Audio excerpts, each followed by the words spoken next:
আরাবুল ইসলামের গাড়ি চাবি দিয়েছে এবং শুধু আরাবুল ইসলামের গায়ে চাপালে আরাবুল ইসলাম সাহেব একটা প্ল্যাটফর্ম দিয়েছিল আর শওকত মোল্লা এসে ওখান থেকে গোলক করেছিল। এর নাটের গুরু হচ্ছে শওকত মোল্লা সাহেব। তার উপরে শওকত মোল্লাকে এখানে যারা ওই দায়িত্ব দিয়েছে এক প্রকার হিংসা করতেই পাঠিয়েছে। যে বোমবাদিস তাকে দায়িত্ব দিয়ে পাঠালে সে নিশ্চিতভাবে এখানে গোলাপ ফুল ভাঙড়ে দেবে না, এটা আমরা প্রত্যেকে বুঝছি। ভাঙড়ের শান্ত মানুষকে অশান্তের আগুনে নতুন করে ঠেলে দেওয়ার জন্য মমতা ব্যানার্জি দল তৃণমূল কংগ্রেস তাকে পাঠিয়েছে। কই নন্দীগ্রামে তো শুভেন্দু অধিকারীর বিরুদ্ধে শওকত মোল্লাকে এখন অবজারভার করে পাঠাচ্ছে না? সাহস আছে মমতা ব্যানার্জির? কেন সেখানে পাঠালি তো জানো নাগপুর থেকে তোমাকে আটকে দেবে।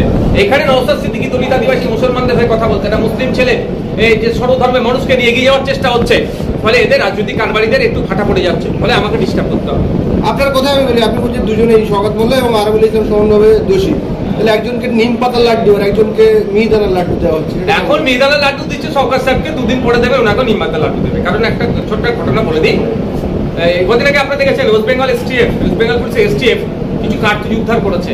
আমি যতটুকু জানি উদ্ধার হয়েছিল উত্তর 24 পরগনায়, আর মামলা হচ্ছে দক্ষিণ 24 পরগনার জীবন্তলা থানায় এফআইআর হচ্ছে। এখানে একটু বুঝতে হবে, লাড্ডু নালে এই কিসের লাড্ডু বললে? নিম পাতার লাড্ডু। আর একটা কি বললে? মিহিদানার থেকে নিমের দিকে টান নিচ্ছে। একটা বিষয় যেটা দেখা গেল যে অভিষেক ব্যানার্জি সেদিন সম্মেলনে বললেন যে গাদ্দারদের ঠাঁই নেই, যারা দলের সঙ্গে গাদ্দারি করেছে তাদের জায়গা হবে না। অথচ আমরা দেখলাম 2021 বিধানসভার আগে যারা দল ত্যাগ করে চলে গেছিলেন, সব্যসাচী দত্ত এবং রাজীব ব্যানার্জি সহ আরো অনেকে আছে, তারা ফিরে এসে তারা আবার নতুন কোর কমিটিতে জায়গা পেল। অথচ আরাবুল ইসলামকে গাদ্দার বলে তাকে দল থেকে বহিষ্কার করা। শোনেন, আমি একটা কথা বলি, এই দলের জন্য দলিত আদিবাসী মুসলমানদের অবদান এই দল মানবে না। আরাবুল ইসলামকে অস্বীকার করতে পারবেন না। আরো একজন আছে যারা যারা দলটাকে প্রতিষ্ঠা করলো, যারা পিছড়ে বর্গে, তারা আজকে জায়গা পাচ্ছে না। গাদ্দারদের ঠাঁই নেই বললেও গাদ্দারদেরকে সামনে সারিতে রাখে।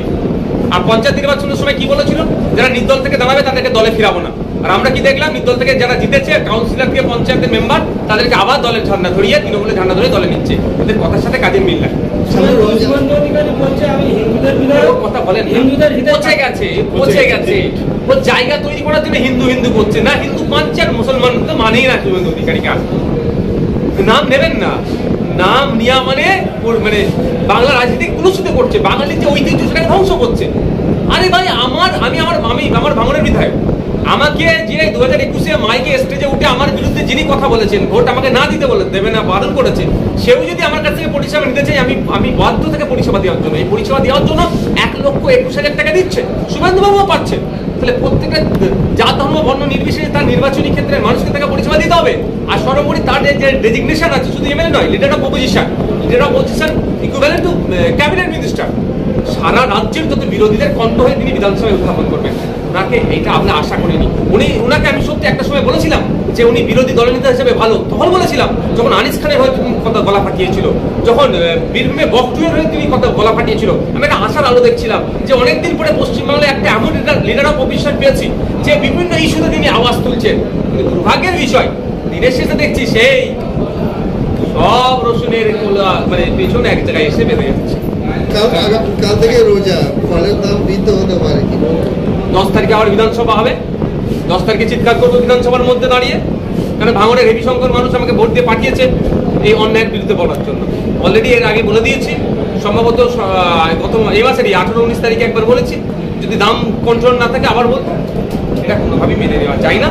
যেবার যারা এর সাথে যুক্ত তাদের প্রত্যেকে চিহ্নিত করে সর্বোচ্চ শাস্তির দাবি জানাচ্ছি। 23-এ পঞ্চায়েতে এবং 24-এর লোকসভায় যত অপ্রীতিকর ঘটনা ভাঙড়ে ঘটেছে, সেগুলোর দায় কিন্তু সবাই শাসক দল